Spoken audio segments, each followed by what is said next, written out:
Hey guys, welcome back to Open Eyes.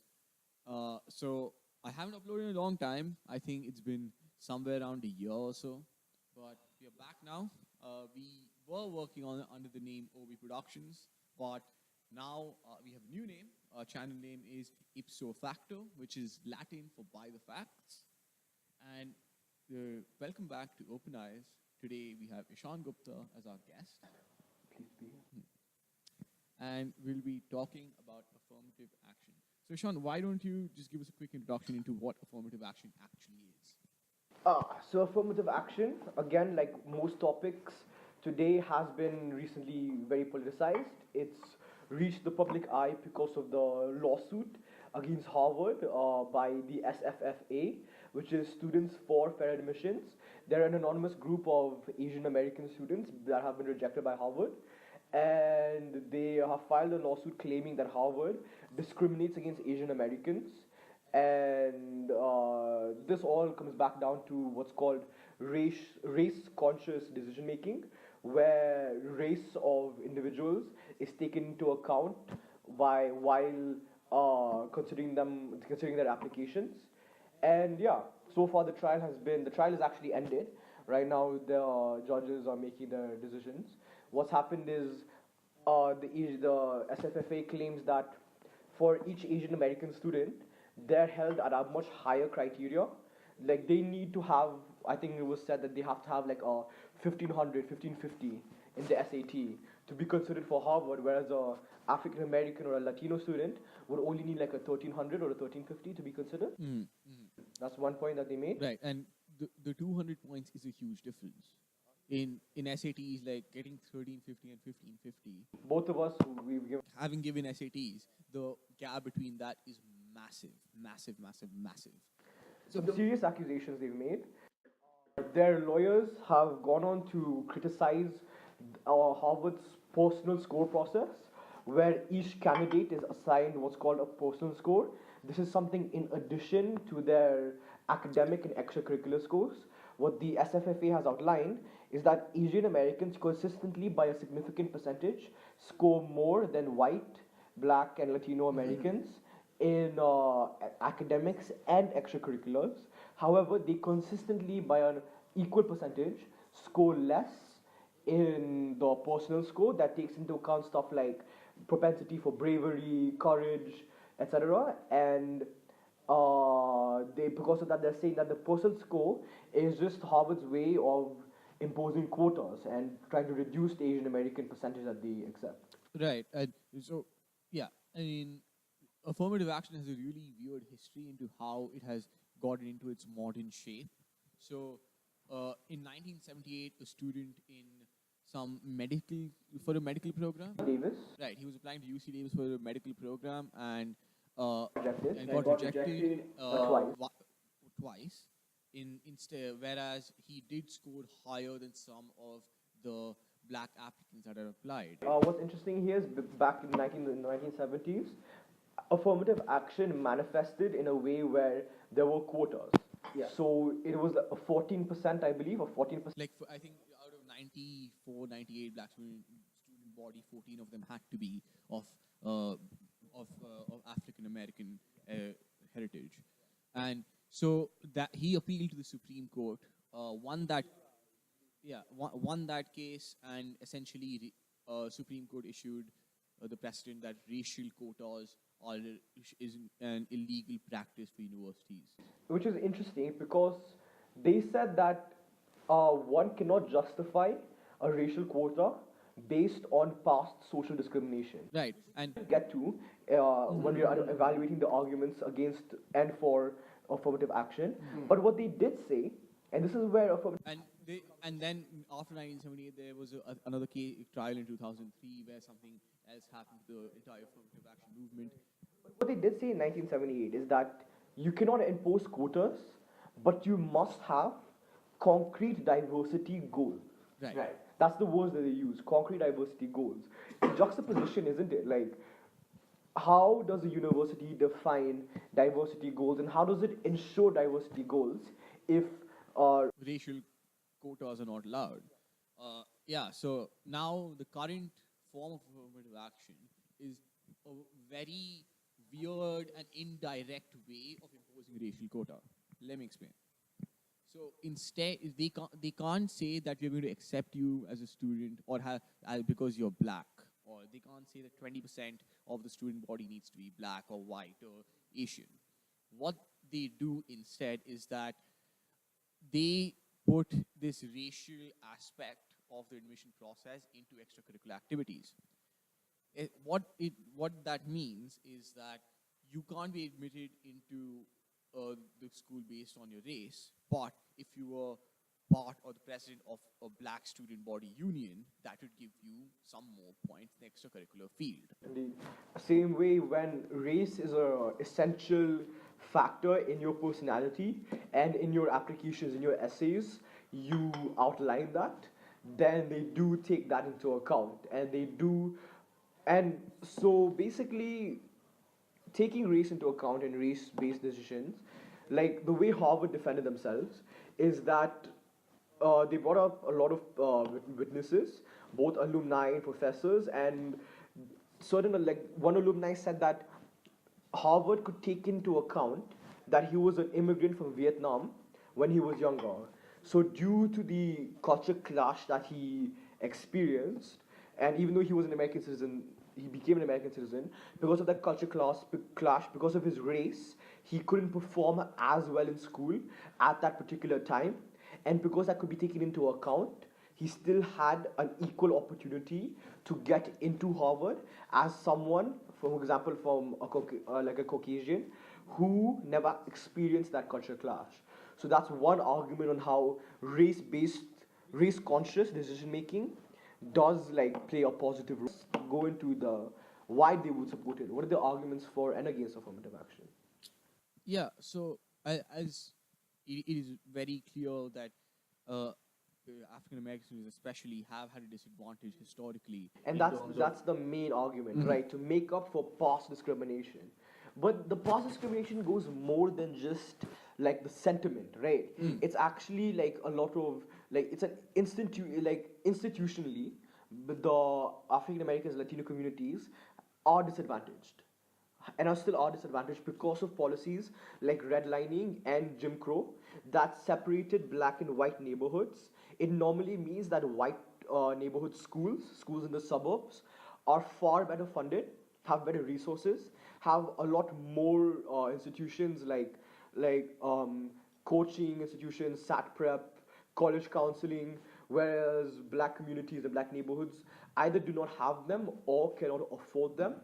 So because of all this, right, and because of this completely different culture, in fact, the schools in certain black African American Latino neighborhoods have high expulsion rates, higher violence, like, and basically it's very clear the disadvantage. Like for example, a school in the black neighborhood would be over 98% black and Latino, right, and a school in a white neighborhood would be over 98% white, right? And because of this is why affirmative action is argued for, because to offset this disadvantage, the African Americans and Latinos need to be given that slight leg up. Right, and there is also a social aspect that needs to be taken into account.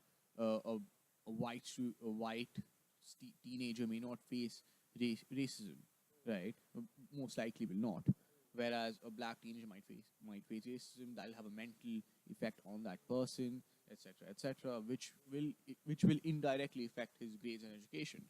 So that is also something that needs to be taken into account when considering affirmative action, the pros and cons of it. Right, and that's the main argument. I mean, do we have any rebuttals for that? Well, racism is decreasing. I mean, The world is less racist now than it was 20 years ago. yes, at a rate, yes.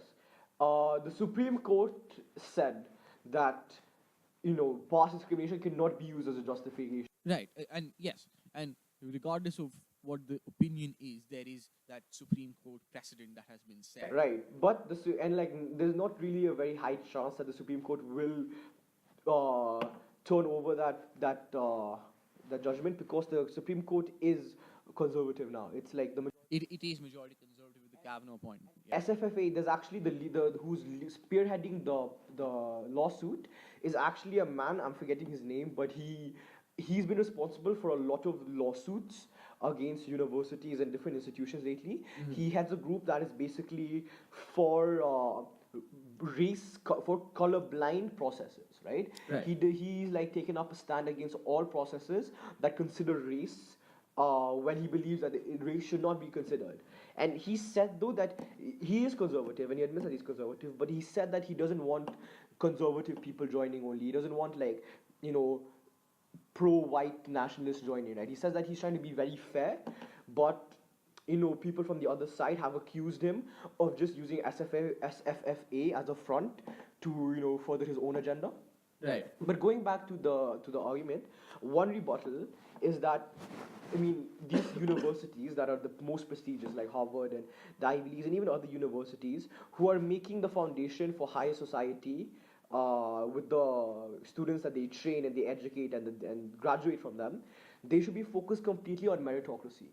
If they are to build the best society they can, then meritocracy and that person's like merit and drive should be the only consideration. Right, but okay. I don't really necessarily agree, but that's just the argument. Here's a problem with that, right? Meritocracy would be a great hierarchical system to go with if it was if Equal all playing field. exactly. And the reason for affirmative action is the fact that people aren't born with an equal playing field, right? But here's the thing. Another argument against what we just talked about, like affirmative action. Another argument against it, and this has actually come from Harvard students, African American Latino students, is that they say that they're more than their race, right? Yeah. And some of them have like worked hard to be there, and because of affirmative action, their achievements, their hard work and dedication is belittled to you got in because you're for diversity reasons. You got in because you're black, right? Right. And I would not take this argument into a really high. I don't think this argument is as significant because it is sort of individual based, and on a large scale, I feel like affirmative action will benefit more colored and like racially like. Because again, having a more diverse student body has seen positive results in terms of, That's the other argument for affirmative action, isn't it? You want to explain that? yeah. So essentially, there has been studies and research which shows that students who are part of a more diverse student body in university campuses benefit from that in terms of the fact that they are more intellectually capable and they get different ideas and perspectives. Right. And although racial diversity is one way to have diversity, I think what at its heart what it means is intellectual diversity, right? Because you are exposed to different ideas by having different ideas. You're not exposed to different ideas because you have two black people in the room. And I suppose intellectual diversity can come from racial diversity. Yes. Because different races do have different backgrounds, and an African American might have a different way of thinking of certain situations than a Caucasian because of the way they've been raised or the social context and the background they've grown up in. However, like intellectual diversity can be derived in other ways, right? You're talking about gender diversity, that can lead to intellectual diversity. Taking students from rural areas or different, regional diversity as well, international diversity. Or just in the admissions process, testing the students' capability of thinking with different ideas. Exactly. Right, and although that is more difficult to do than just say you're black and you're white and you're Asian, it is a more abstract concept to judge the ability to think about different ideas. I know what you're saying. So I believe like so far what we've like judged on the arguments is that so affirmative action to offset past social discrimination and institutional discrimination right now to to advantage the institutionally disadvantaged. And the rebuttal is that it should be completely meritorious, but we've kind of shown how meritocracy, where it's the ideal, it's ideal to look at it completely meritocracy. It's unrealistic because it's not really pure or fair or informed meritocracy when there's not a fair playing field right now. So I think at least on the discrimination and institutional level, then affirmative action, yes. On the social level, yes, there's certain, colored people who feel like they're being belittled and that the race is more, like they're more than their race. However, others have been saying that because their race has been taken into account, they've been able to, like, they have an equal opportunity as anyone else to get into Harvard.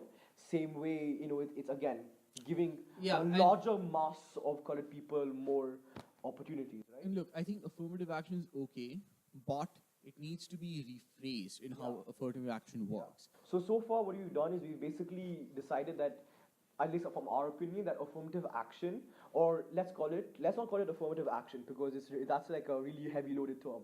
Well, no. Affirmative action. I think it's the same concept. But what we are trying to get at is that instead of having a race conscious decision, have a financial conscious decision.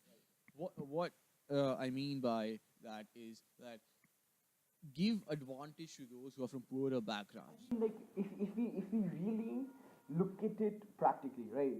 The disadvantages that the Latino and African American communities are facing does not really stem from their race. Yeah, I mean, like, it's not the fact that they're black that they're disadvantaged, right?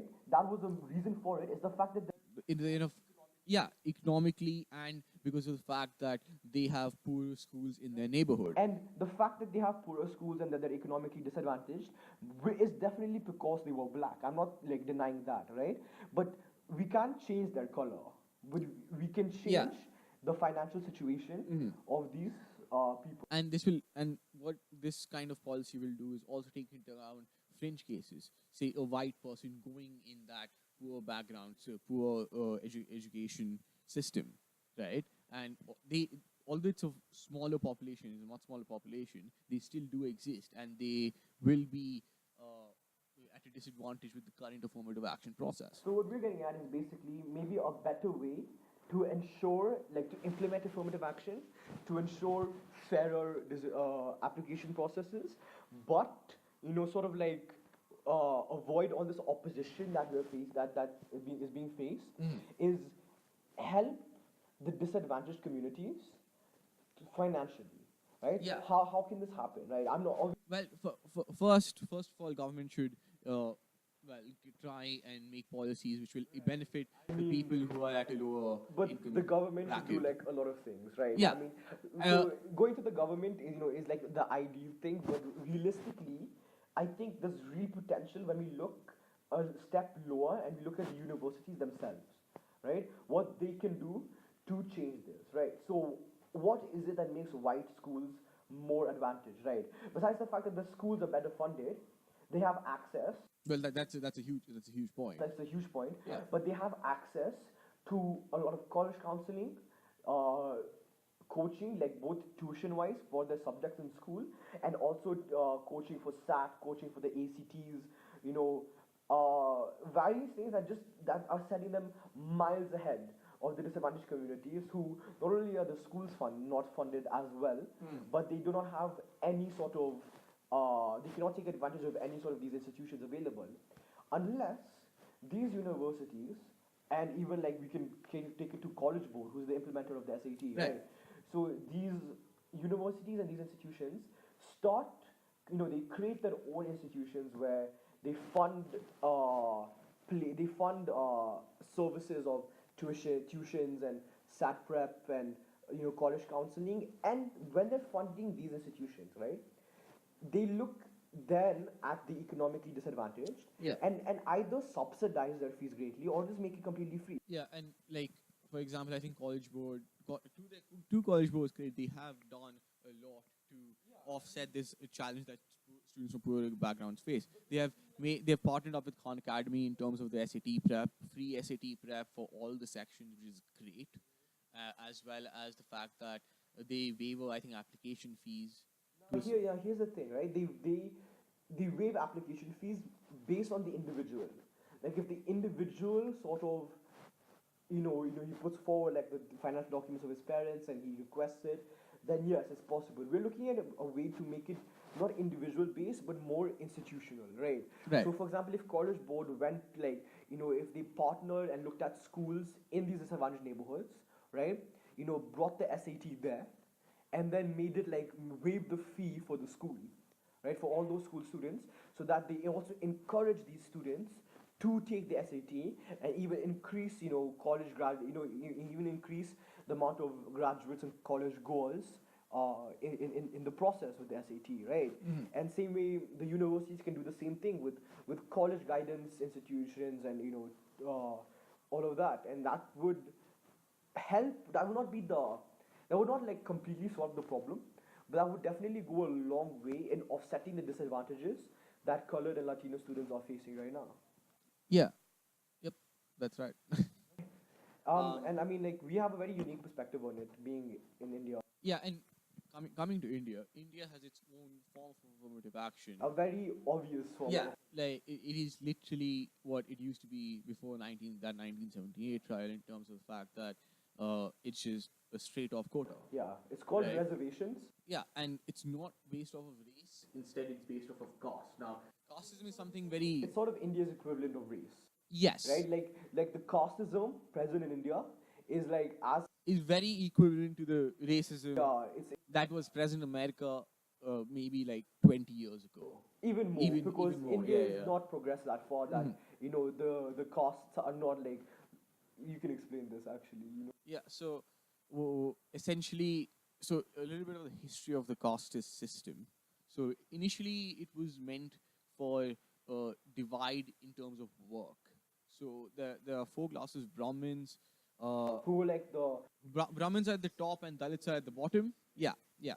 So there would be the priests, the intellectuals. That would be the Brahmins. There is one class of people who are the fighters and warriors, players. and then the Dalits, who are Then there are a few more castes, and then Yeah. we start getting to the castes that really get discriminated against. and those are the Dalits, which do all the menial work. They were the artisans. They were called the untouchables. Yes. In the British era, they were called untouchables, literally.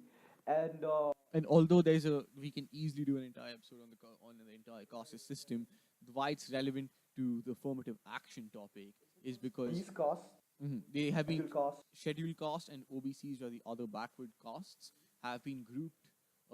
Are two groups of people who get advantage in university admissions, allowing them to get admitted even though they may have lower grades than some of the higher caste applicants. specific percentages of every university. Universities need to set aside a specific percentage of their seats for certain castes, right? And is it necessary? Definitely. Yeah, like the situation in India is not comparable to the one in America currently, simply because we're just not there yet socially. Although casteism has been illegalized and you cannot discriminate people based off of caste. Theoretically. Theoretically, but the social change hasn't happened yet. And another problem. Not even the fact that like the older generations are the problem, right? Like for example, it's not just like our parents' generation, our grandparents' generation, so you can forget completely because they're still really casteist. Yeah, some of them Even are. our parents' generation completely, right? But even our generation, Yeah. right? The majority, right? Like the majority of middle class and lower middle class of our generation in the sort of higher castes, right? Right, will completely discriminate against the scheduled caste. Yeah, and the current government hasn't helped the situation. Instead, it has deteriorated even further in terms of the fact that it has. It's promoted, Hindu extremism, right? And it's sort of like it's stifled any sort of culture of acceptance or progression, right? India on the global scale, if you look at the political spectrum, we don't really have a left. We have an extreme right And slightly not right. yeah, Slightly less right. Yeah. exactly. So I mean, is affirmative because and again these the scheduled castes and the OBCs are disadvantaged in many ways, like the black and Latino communities in America. Yeah, like it's the same type of problem in terms of the fact that they have access to work. They don't have access to good education. They are economically disadvantaged. There's a social struggle that they need to overcome. Like on a much larger scale. Yeah, it's far more magnified. A public school in the US is like It's not the best, but it gets you somewhere, right? Stigma associated with going to the public school in the US, right? Like the private schools in the US are for rich kids, right? Here, there's a lot of stigma with public schools because they are bad. Yeah, like there's no other way of putting it.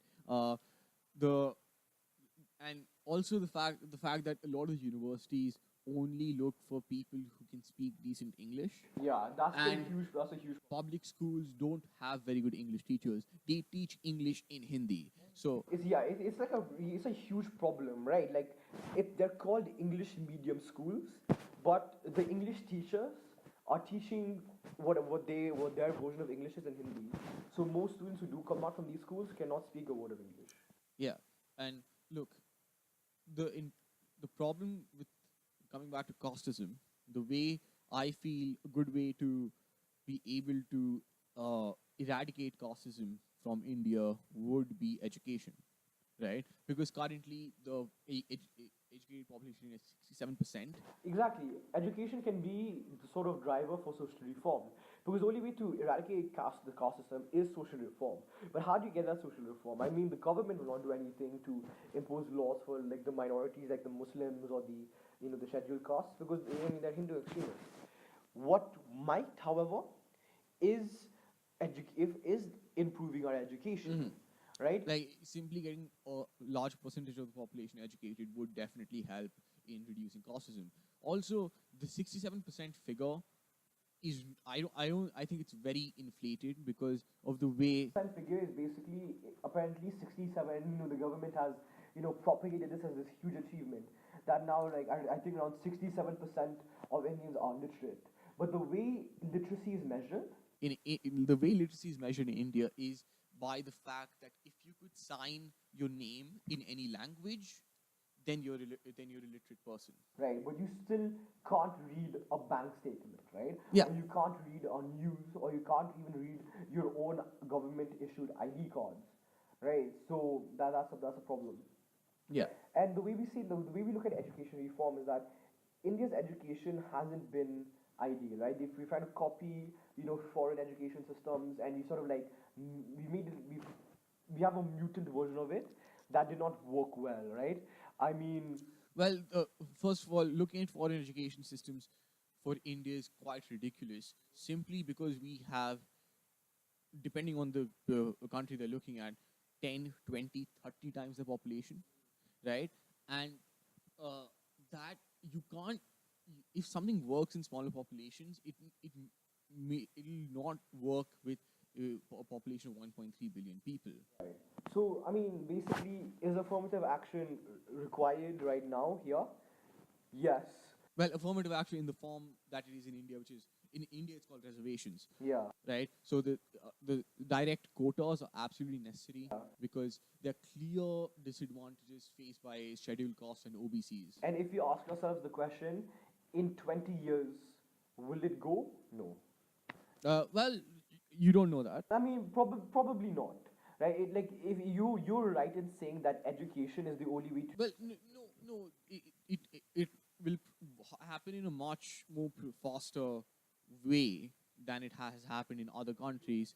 Not simply just in the US. The type of discrimination faced in other countries, with race-based, language-based, population-based, whatever the type of discrimination might be, it'll be happening faster.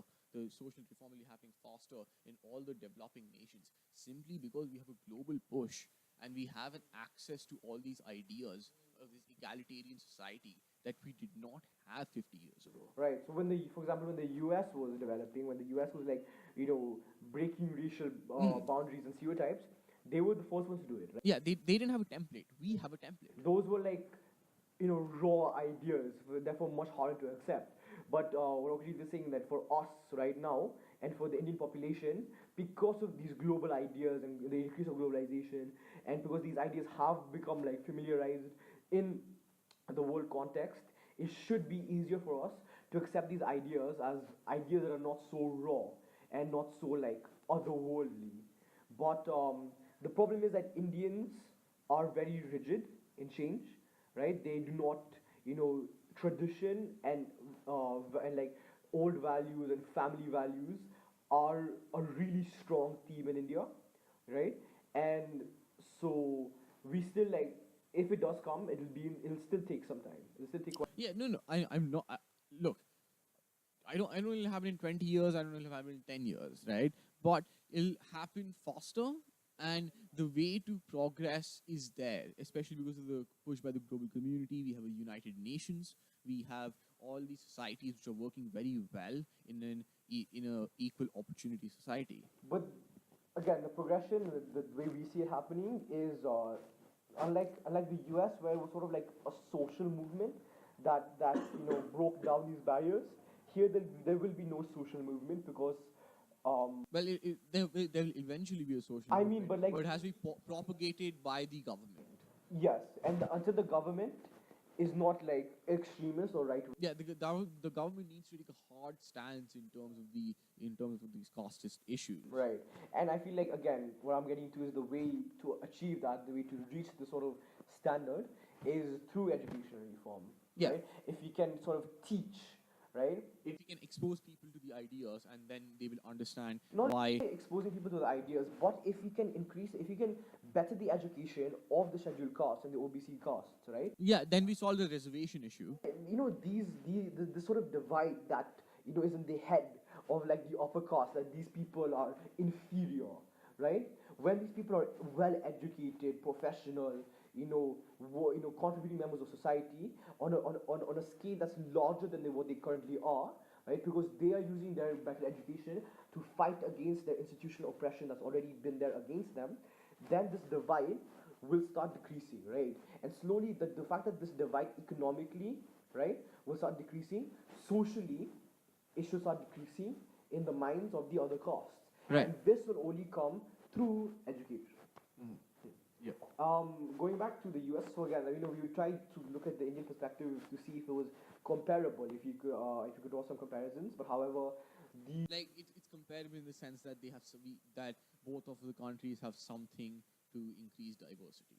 Right, because of to increase fairness as well. Yeah, to make to equalize the opportunities that all the people getting admission into the university So have. it's really easy for us to understand and say that yes, affirmative action is required, right?